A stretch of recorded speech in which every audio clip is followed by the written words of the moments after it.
पावन परब के महीना सावन के सोमवार जी।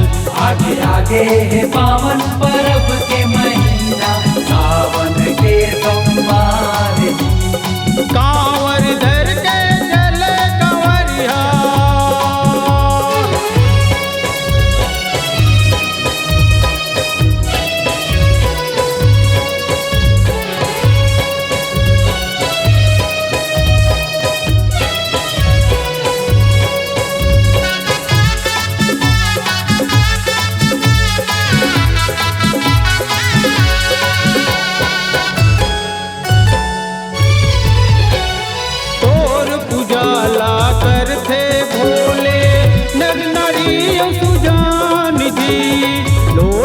भर थे गंगा जल चाउरियो फूल पान जी। लोटम भर थे गंगा जल चाउरियो फूल पान जी।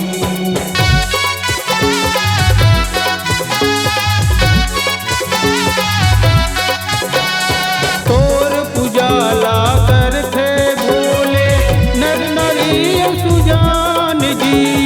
लोटम भर थे गंगा जल चाउरियो फूल पान जी। लोटम भर थे गंगा जल चाउरियो फूल पान जी। मन के मनौती पूरन कर दे, मन के मनौती पूरन कर दे। जय भोले भंडारी जी, जय भोले भंडारी जी।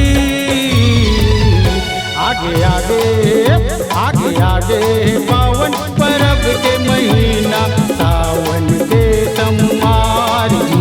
आगे आगे है पावन परब के महीना सावन के सोमवार जी। कांवर धर के चले कंवरिया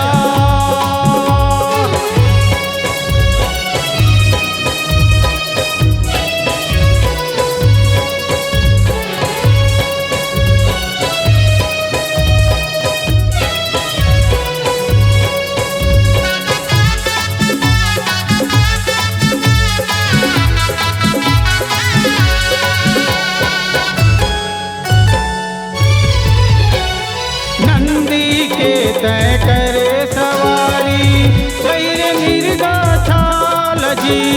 अंग भर चुप रे अंग बबूत पैरे बीच के बाल जी। अंग भर चुप रे अंग बबूत पैरे बीच के बाल जी।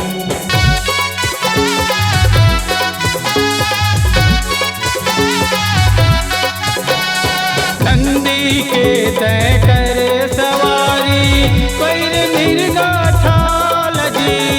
अंग भर चुप रे अंग बबूत पैरे बीच के बाल जी।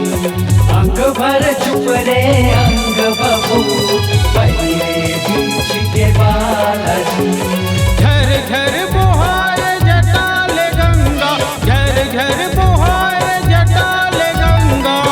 जय भोले त्रिपुरारी जी, जय भोले त्रिपुरारी जी।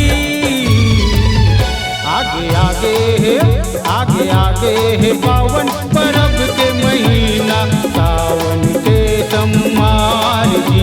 आगे आगे है पावन परब के महीना सावन के सोमवार जी। आगे है पावन परब के महीना सावन के सोमवार जी। आगे है पावन परब के महीना सावन के सोमवार।